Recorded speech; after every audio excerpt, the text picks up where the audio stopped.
Statistik deskriptif. Jadi statistik deskriptif ini materi pertama yang harus kita ketahui di dalam ilmu data. Jadi statistik deskriptif nanti terkait dengan pertama penyajian data, gitu kan. Nah, dalam bentuk apa penyajian datanya? Yakni dalam bentuk tabel. Ya, jadi dalam bentuk tabel. Tabelnya itu secara umum ada bentuknya yang satu, ya, satu arah gitu, atau tabelnya silang, jadi baris dan kolom. Nah, gitu ya. Kalau dalam istilahnya two way begitu ya tabel. Dan juga ada yang istilahnya tabel distribusi frekuensi. Nah, di sini yang sempat kita penyajian data secara deskriptif itu bisa dalam bentuk gambar-gambar atau grafik. Nah, macamnya yang umum kita gunakan dalam bentuk batang, ya, lingkaran, kemudian bisa garis, kemudian bisa peta. Jadi ini penyajian data dalam bentuk tabel dan grafik. Nah, kemudian dalam bentuk angka-angka atau nilai. Jadi di dalam tabel, ya, atau di dalam grafik itu kan ada nilai-nilai angka. Nah, itu sebenarnya adalah statistik deskriptifnya.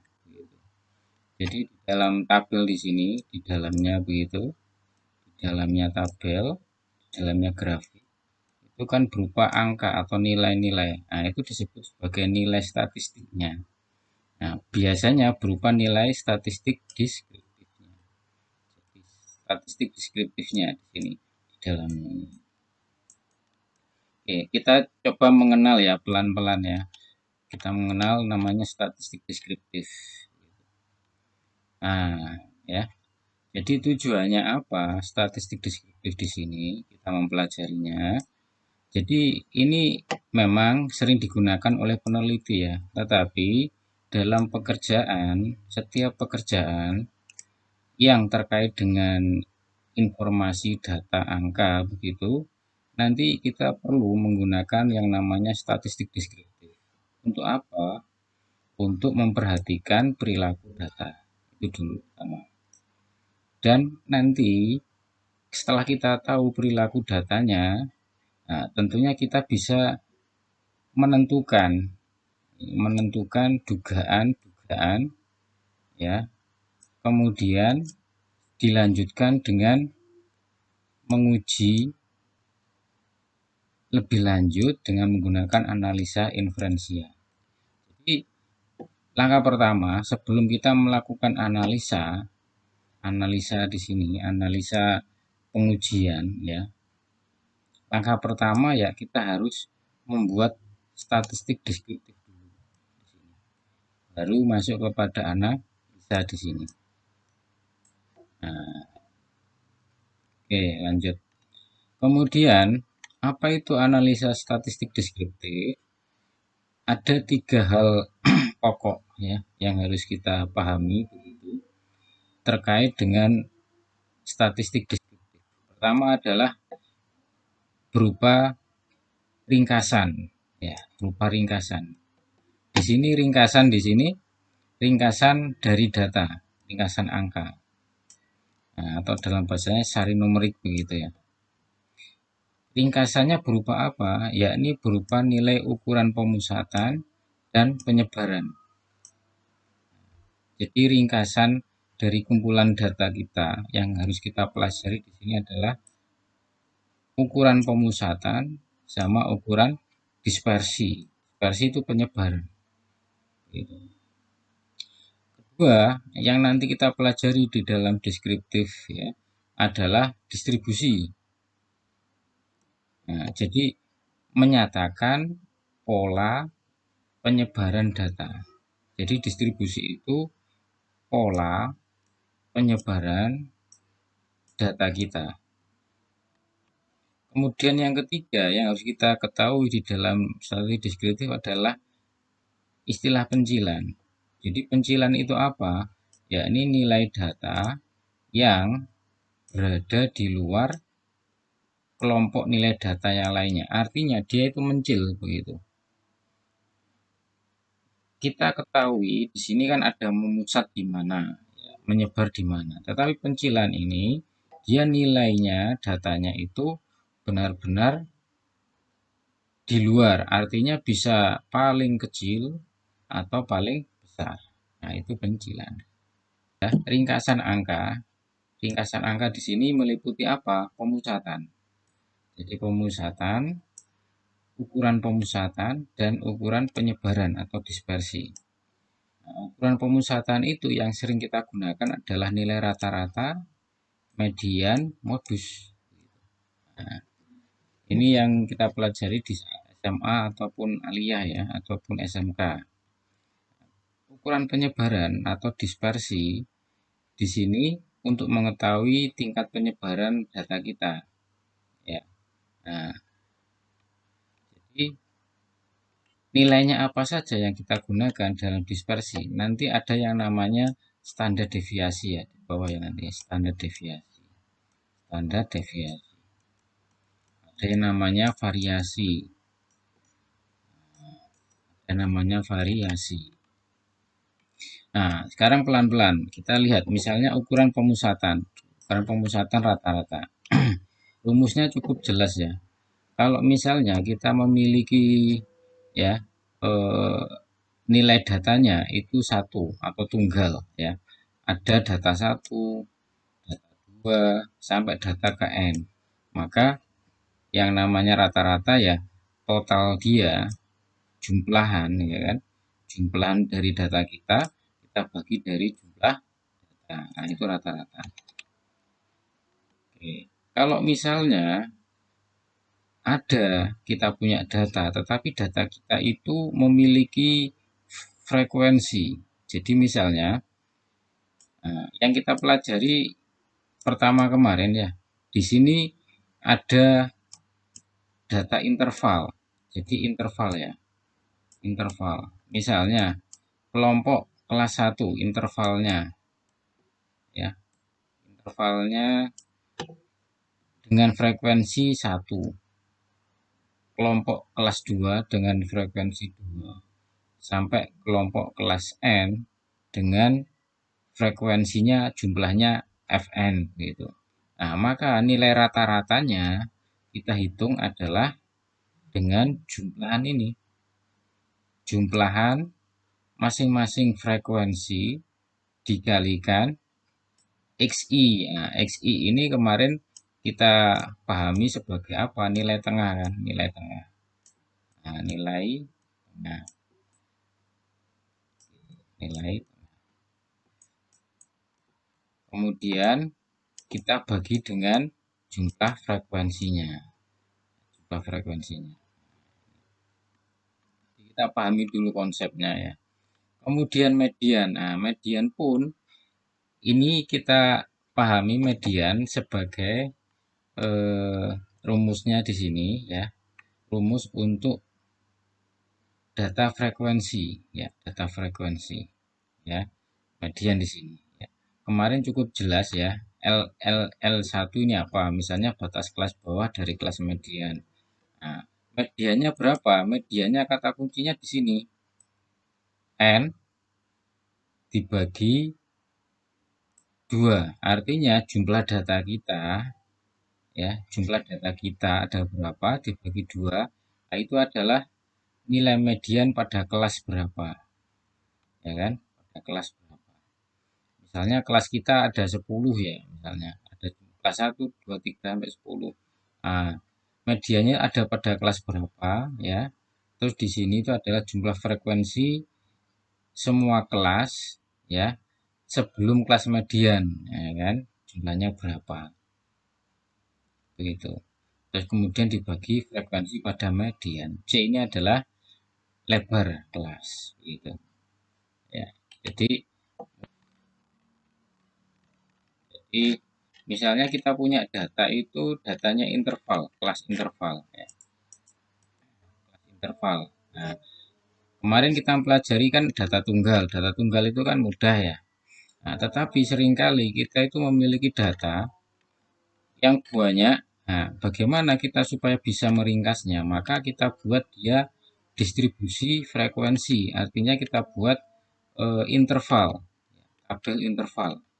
Nah, misalnya ini data kita 100 seperti ini.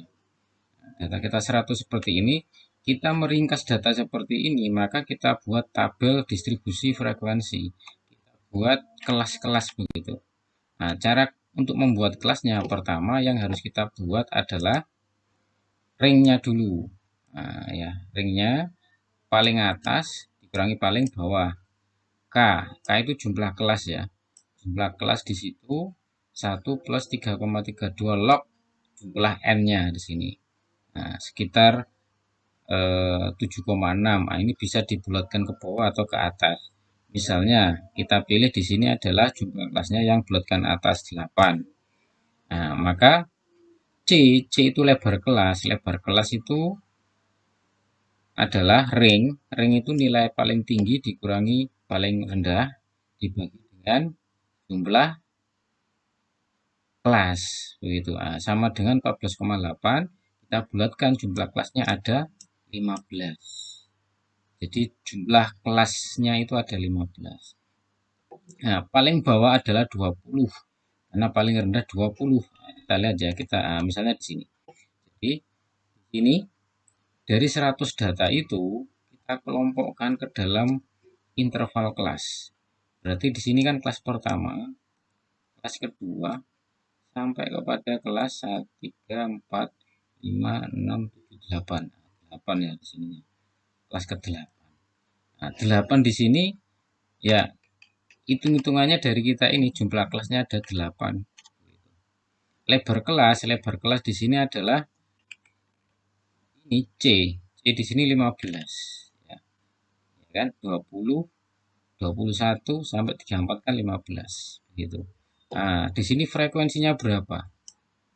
Nah, dengan membuat seperti ini akan mempermudah kita memahami kumpulan data kita. Nah, setelah kita buat seperti ini, akan coba kita hitung misalnya mediannya ya. Nah, median ini. Nah, di sini frekuensinya kan di sini frekuensinya. Nah, nilai tengahnya di sini adalah nilai tengah antara interval di sini. Nilai tengah antara interval di sini. Coba kalau misalnya di sini kita cari di sini n per 2, anggap saja di sini n-nya 100. Tadi kan contohnya 100. Berarti 100 dibagi 2 ada 50. 50. Nah, kita lihat di sini 50. Nah, 50. Nah, 50 itu masuk mana? 50. Kalau dari frekuensi kumulatif ya, ibaratnya data dari 100 itu kita urutkan. Ya kan? Data dari 100 ini kita urutkan. Pertama kan dari bawah di sini ya. Nah, 20 sampai 34. Nah, di sini 8. Ya kan? 35 sampai 49. 24 ditambah 8 jadi 32 ya. Terus kemudian 50 sampai 64. 32 ditambah 27 59. Nah, artinya angka 50 urutan ke-50 ya. Urutan 50 itu ada di sini. Nah, ada pada kelas 3 di sini. Nah, kelas 3. Kelas 3 di sini. Berarti di sini ini yang kita perhatikan di sini. Pada kelas 3 di sini ada nilai median.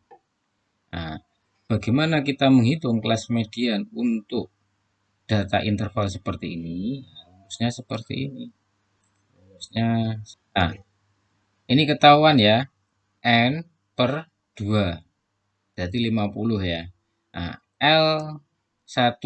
Nah, L1 itu apa? L1 batas kelas bawah dari kelas median. Nah, kelas mediannya tadi ya ketemu ini batas kelas bawah berarti 50 kan. Nah, batas kelas bawah pada kelas median di sini berarti 50 dikurangi setengah karena hitung-hitungannya tepi bawah ya, dikurangi setengah berarti 49,5 gitu. Jadi di sini anggap saja di sini 49,5 di sini ya, 49,5. Terus di sini sigma frekuensi 1 itu apa? Jumlah frekuensi semua kelas yang lebih rendah dari kelas median. Lebih rendah dari kelas median berarti kelas 3 di sini kan, mediannya kelas 3 berarti ya kelas 1 sama kelas 2. Nah, di sini berapa frekuensinya? Frekuensinya ya 8 sama 24, 32 di sini frekuensinya. Gitu. Nah, jadi di sini, nah ini anggap saja ini saya tulis ya, ini 3, ini 3. Terus ini tadi berapa? 50 ya. Ini kan 100 dibagi 2, 50 ya. Ini 50. Ya. Nah, ini tadi batas kelas bawah ya, batas kelas bawah dari median.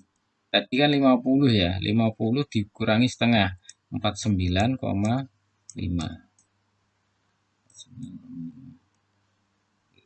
Nah, kemudian C ini apa? Panjang kelas, lebar kelas. Nah, lebar kelas tadi ya adalah 15 lebar kelas itu. Nah, lebar kelas tadi adalah 15 di sini. Sini 15. Nah, frekuensi median. Nah, frekuensi median ya, frekuensi pada saat median. Ada berapa frekuensi pada saat median? Nah, frekuensinya ada pada saat median ada 27 di sini. 27. Maka di sini 20. Ya, kita masukkan, kita hitung begitu. Ketemu. Oke, baik. Ini contoh ya, contoh perhitungan untuk apabila data kita itu berupa data interval, gitu ya, data interval. Untuk contoh pemusatan lainnya, modus ini cukup jelas ya, nanti coba dihitung sendiri ya. Oke. Ini kalau datanya berupa data kelas interval ya, ada interval, ada kelasnya begitu ya. Rumusnya seperti ini. Oke, baik. Selanjutnya kemudian ukuran dispersi atau penyebaran data. Nah, ukuran dispersi penyebaran data itu yang sering ya kita gunakan pertama adalah ring atau rentang. Ya.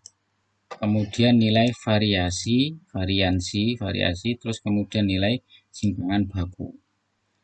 Nah, nilai ukuran lainnya kita bisa gunakan kuartil ya atau persentil. Ya. Nah, ring. Ingat, ring itu selisih ya antara nilai maksimum, nilai terbesar dikurangi nilai terkecil atau minimum. Ya. Nah, nilai ring itu dinotasikan biasanya dengan R ya. Nah, selalu positif karena nilai paling besar dikurangi paling kecil. Nah, interpretasi nilai ring ya. Kalau misalnya kita mendapatkan nilai ring atau R, 0 itu berapa? Misalnya R sama dengan 0, berarti ya di situ nilai terbesar sama nilai terkecil sama. Semakin besar nilai R ya, maka di situ data kita itu semakin semakin lebar. Jadi harganya semakin jauh berbeda atau semakin lebar. Maksudnya begitu. Oke, kemudian istilah lagi lainnya simpangan baku atau deviasi standar. Nah, simpangan baku di sini rumusnya seperti ini. Kita ya XI jadi data ke I dikurangi rata-ratanya ya. Kemudian dikuadratkan ya. Ditambah lagi data yang kedua dikurangi rata-ratanya dikuadratkan sampai data ke N. Nah, di sini fungsi dari sigma di sini adalah menjumlahkan. Kemudian dijumlahkan keseluruhan dibagi dengan N-1. Jumlah data dikurangi 1. Setelah dilakukan ini dibagi baru di akar. Di akar ya. Di akar kuadrat. di akar kuadrat. Nah, itu namanya standar deviasi. Nah, ingat standar deviasi di sini sempat simpangan ya, nilai simpangan di sekitar rata-rata. Jadi nilai simpangan di sekitar rata-rata. Artinya semakin besar simpangannya dari rata-rata, maka berarti data kita itu akan semakin bervariasi. Gitu. Misalnya kita punya nilai rata-rata di sini ya, nilai rata-rata di sini. Ini min ya, kalau ini min ya. Nah, berarti simpangan di sekitar rata-rata, misalnya begini. Nah, maka nilai dari standar deviasi skew, maksudnya begitu. Lebarnya ke kiri atau ke kanan, salah satu ya, itu berapa? Semakin lebar, maka penyebaran atau variasinya semakin besar. Gitu. Nah, kemudian standar deviasi kalau dikalikan atau dikuadratkan ya, dikuadratkan begitu, nah, maka itu disebut sebagai variasi. Nah, di sini istilahnya variasi, gitu ya. Nah, varians. Jadi kalau standar deviasi dikuadratkan namanya varians. Gitu varians. Nah, artinya apa? Varian di sini berarti nilai dari akar setengah ini dihilangkan, tidak ada kalau rumusnya. Terus kemudian istilahnya, notasinya menjadi S kuadrat begitu kan. Nah, ini S kuadrat. Nah, kalau standar deviasi di sini notasinya ya S saja. Oke, baik, cukup jelas ya. Oke, ini ya, jadi seperti ini. Nah, ini ada penjelasan mengenai ini ya, konsep standar deviasi atau simpangan baku itu. Kalau misalnya standar deviasi itu nilainya 0. Nah, standar deviasi itu kan mirip ya dengan, bukan mirip ya, standar deviasi itu kan akar ya, akar dari varian atau S kuadrat itu. Kalau nilainya 0 ya, maka di situ data adalah sama semua. Datanya sama semua berarti. Kalau standar deviasinya itu jarang terjadi. Artinya begini, secara alamiah sesuatu itu tidak bisa sama persis semuanya. Itu pasti ada yang namanya perbedaan, ada yang namanya variasi. Nah, untuk menggambarkannya itu kita bisa melihat dari nilai standar deviasi atau varians. Nah, kalau misalnya standar deviasi kita kecil, nah, maka di situ artinya apa? Perbedaan harga dari data kita ya itu akan mengumpul kepada sekitar pusat data. Nah, pusat data tadi itu apa? Pusat data tadi berarti data kita itu akan mengumpul di sekitar min gitu. Bisa min, bisa modus ya. Pusat data itu kan bisa min, bisa modus, bisa median gitu. Nah, itu kalau kecil. Kalau besar berarti kebalikannya, bahwa eh, data yang kita punya itu nanti akan semakin menyebar itu atau menyimpang dari pusat data kita itu. Jadi semakin menyimpang atau melebar gitu maksudnya, semakin menyimpang atau melebar. Oke, ukuran penyebaran lainnya, jadi mungkin kita juga harus tahu ada yang namanya kuartil. Kuartil itu apa? Kuartil itu kumpulan data kita ya, misalnya begini. Nah, itu mau kita apa pilah begitu ya. Kumpulan data kita mau kita pilah menjadi 4 area yang sama begitu. Nah, yang area tengah pertama ini disebut sebagai kuartil 2 ya kan? Tengah ya. Setengah ya, setengah awal ya, itu kita pecah lagi menjadi dengan yang namanya kuartil 1, kan? Kemudian separuh di akhir ya, kita pecah lagi yang namanya kuartil 3, ya kan? Nah, gitu. Nah, berarti yang paling awal di sini adalah nilai minimum, nilai minimum. Sini ya. Nah, di sini berarti nilai maksimum. Gitu. Nah, kalau kita punya data ya, punya data, kita bisa membuat urutan kuartil ya seperti ini, maka sedikit banyak kita akan bisa memahami data itu. Nilai tengahnya berarti apa? Nilai tengah itu Q2 atau istilah lain apa nilai tengah median, gitu kan? Berapa nilainya, berapa angkanya? Nah, itu nanti akan kita hitung, kita cari. Kalau desil, desil ini konsepnya sama dengan kuartil, membagi kumpulan data kita menjadi 10 karena desil ya. Nah, maka di situ ada namanya desil 1, desil 2 sampai 9.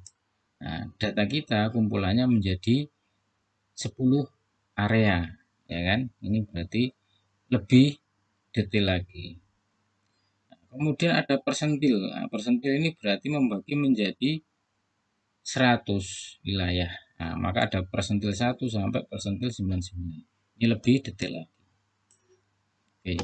Nah, dengan mengetahui penyebaran kuartil, nilai-nilainya, maka kita akan memahami penyebaran kumpulan data kita. Nah, ini masih masuk deskriptif ya. Nah, kuartil. Nah, kuartil seperti ini. Ini kalau misalnya data kita adalah data eh, interval ya, interval. Data kita memiliki kelas-kelas tadi.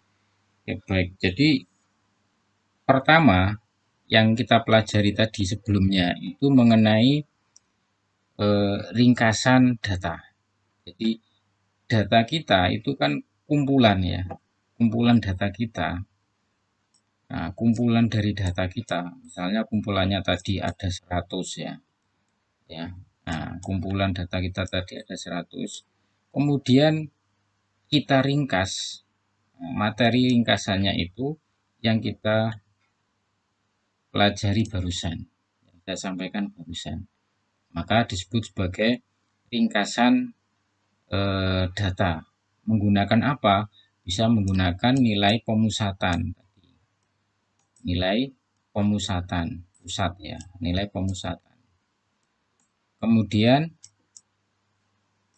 yang kedua, tadi kita bisa dengan menggunakan nilai penyebaran atau dispersi. Nah, itu ya, nilai dispersi. Nah, ya, alat-alatnya apa saja? Yang tadi, alat-alatnya. Misalnya nilai pemusatan itu kita bisa menggunakan yang namanya tadi min ya, rata-rata. Min. Ada median. Ada median ya. Kemudian ada modus ya, ada modus. Nah, nilai dispersi tadi yang sering kita gunakan di situ ada standar deviasi. Nah, kemudian ada yang namanya variance ya. Kemudian ada yang namanya ring ya, ring. Kemudian ada yang namanya kuartil ya, ada kuartil tadi ya, kuartil. Ada yang namanya desil, ada namanya persentil, gitu ya. Oke, itu ringkasan di poin pertama. Kemudian di bentuk distribusi. Nah, kita pelajari sekarang bentuk distribusi. Distribusi ya, di dalam ilmu statistik itu penting kita ketahui dan pelajari karena untuk menentukan metode statistik ya, itu seringkali kita harus memahami bentuk distribusinya. Nah, distribusi artinya dalam konsep statistik itu adalah pola atau model penyebaran ya yang menggambarkan kondisi dari sekelompok data kita gitu. Nah, itu distribusi. Jadi di sini ada pola penyebaran ya yang menggambarkan kondisi sekelompok data kita. Nah, itu namanya distribusi. Nah, contohnya seperti ini. Jadi kalau kita gambarkan nah, data kita, kelompok data kita, kumpulan data kita itu bisa berbentuk seperti ini. Ya, berbentuk seperti ini. Nah, kalau bentuknya seperti ini istilahnya bentuknya simetri. Simetri itu kan berarti seimbang begitu kan. Jadi kanan kirinya itu seimbang, simetri seperti ini. Ya, simetri seperti ini. Ya, seperti ini. Nah, ini simetri ya. Gitu. Nah, ini simetri. Nah, kalau bentuknya simetri seperti ini, itu cirinya maka nilai min itu sama dengan nilai median sama dengan nilai modus. Nah, ini simetri ini simetri bentuknya. Distribusinya simetri. Nah, kalau misalnya tidak simetri gitu kan. Nah, tidak simetri dia miring ke kanan. Artinya menjulur ke kanan, menjulur ke kanan. Miring ke kanan, menjulur ke kanan kan begitu ya di sini. Menjulur ke kanan. Nah, kalau menjulur ke kanan berarti istilahnya ke arah positif ya, arah positif. Nah, bentuknya menjadi seperti ini bentuknya ya. Bentuknya menjadi seperti ini. Kan begitu ya. Nah, begini ya. Dia tidak simetris bentuknya, miring ke kanan. Nah, kalau bentuknya miring ke kanan, ya menjulur ke kanan ya berarti ya. Menjulur ke kanan, maka di sini tandanya nilai dari min itu lebih besar lebih dari median. Nah, nilai median lebih besar dari nilai modus. Jadi nilai minnya tidak sama dengan median, tidak sama dengan modus. Nilai minnya lebih dari median, lebih dari modus. Nilai min di sini kan rata-rata. Nilai median, nilai tengah. Nilai modus, nilai yang paling sering muncul. Gitu. Nah, artinya apa? Mengelompoknya data kita, kalau bentuknya seperti ini, ya kebanyakan ada di sisi sini. Rata-ratanya ada di sini. Ya, nilai tengahnya ada di sini misalnya gitu. Jadi rata-ratanya ada di sini misalnya. Nilai tengahnya ada di sini ya. Nah, mungkin nilai apa modusnya ada di sini. Jadi tidak seimbang, tidak sama begitu. Nah, ini bentuknya seperti itu. Nah, kemudian kalau menjulur ke kiri, kebalikannya ya. Berarti begini kan, menjulur ke kiri. Nah, menjulur ke kiri. Nah, begitu ya. Nah, di sini kalau menjulur ke kiri, berarti nilai minnya lebih kecil daripada nilai tengah median dan nilai modusnya lebih paling besar. Nah, jadi kalau kita punya kumpulan data dan kita gambarkan polanya seperti yang saya sampaikan tadi, 3 simetri ya, menjulur ke kanan, menjulur ke kiri. Nah, maka kita bisa mengidentifikasi nilai minnya itu seperti apa terhadap median dan terhadap kita juga diberitahukan konsep mengenai ukur derajat kemenjuluran atau kemiringan begitu. Mengukur nilai kemenjuluran dari kumpulan data kita, distribusinya ya. Kita gunakan rumus Pearson SK. SK itu squareness. Squareness itu kemiringan ya atau kemenjuluran. Ya. Itu rumusnya sederhana ya, yakni rata-rata ya kita kurangi modus kurangi modus ya, dibagi dengan standar deviasi S-nya. Ya, ya. Jadi sederhana rumusnya, kita cek kalau misalnya derajat kemunjulannya atau squareness-nya itu negatif atau positif ya. Kalau misalnya rata-ratanya lebih kecil dari modusnya, maka kan negatif ya. Jadi misalnya di sini rata-ratanya 4 ya, misalnya ya.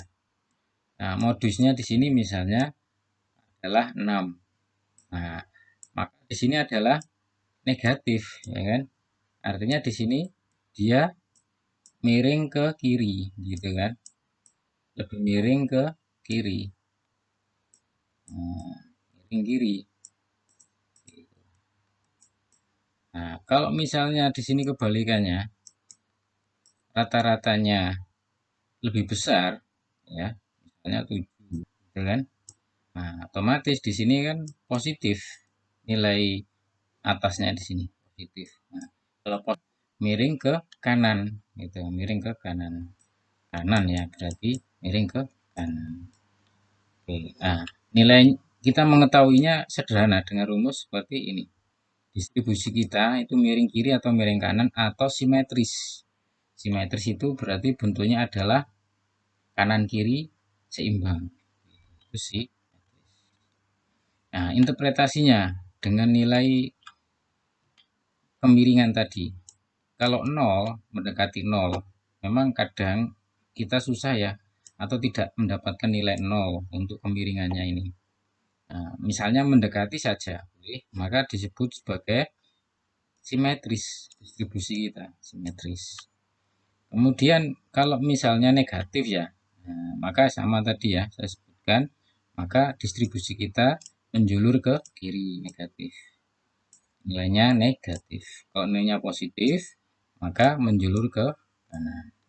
Nah, istilah pencilan atau outlier. Nah, di sini pencilan di sini tadi data yang jauh berbeda dari eh, data lainnya. Dia jauh berbeda. Nah, di dalam statistik kita mendeteksi pencilan, ya kita menganalisa data. Itu penting ya kita deteksi pencilannya. Kenapa? Karena nanti akan mengganggu hasil analisis data kita. Begitu. Ini akan mempengaruhi kesimpulan analisa data kita.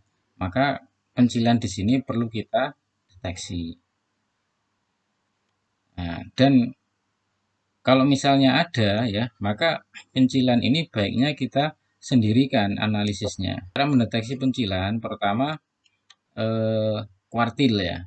Kita sudah mempelajari tadi ada nilai kuartil, ada kuartil atas dikurangi kuartil bawah. Nah, kuartil A di sini adalah I3. Nah, kalau dalam istilah tadi ada I3. Ada lagi 1. Ya. Nah, di sini kita harus membuat yang namanya batas bawah pencilan. Batas bawah pencilan. Kemudian kita juga menghitung nilai batas atas pencilan.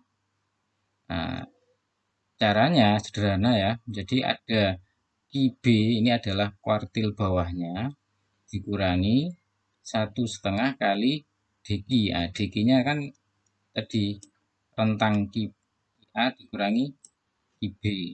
Kita masukkan angkanya di sini. Maka akan ketemu batas bawah pencilan. Kalau batas atas pencilan maka bukan dikurangi tetapi ditambah. Bila terdapat data yang lebih kecil atau sama dengan batas bawah pencilan, maka data tersebut adalah pencilan bawah. Artinya kalau ada data yang kurang dari batas bawah pencilan, dia masuk kepada pencilan bawah. Nah, dan sebaliknya kalau lebih dari batas atas, maka masuk kepada yang namanya pencilan atas.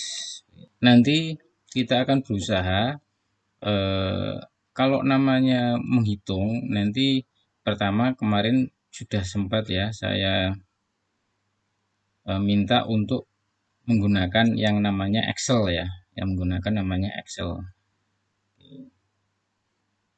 Nah, di statistik sendiri itu ada namanya software yang juga populer ya digunakan di statistik, namanya SPSS dan Minitab. Nah, di sini contoh-contoh ya, contoh-contoh soal, dan ini semua bisa diselesaikan dengan menggunakan eh, bantuan software Excel. Di sini juga bisa ya Excel. Nah, di sini sebenarnya hitung-hitungan saya juga sudah ada ya. Excel ya, begitu. Nah, atau juga bisa menggunakan yang namanya software SPSS dan Minitab.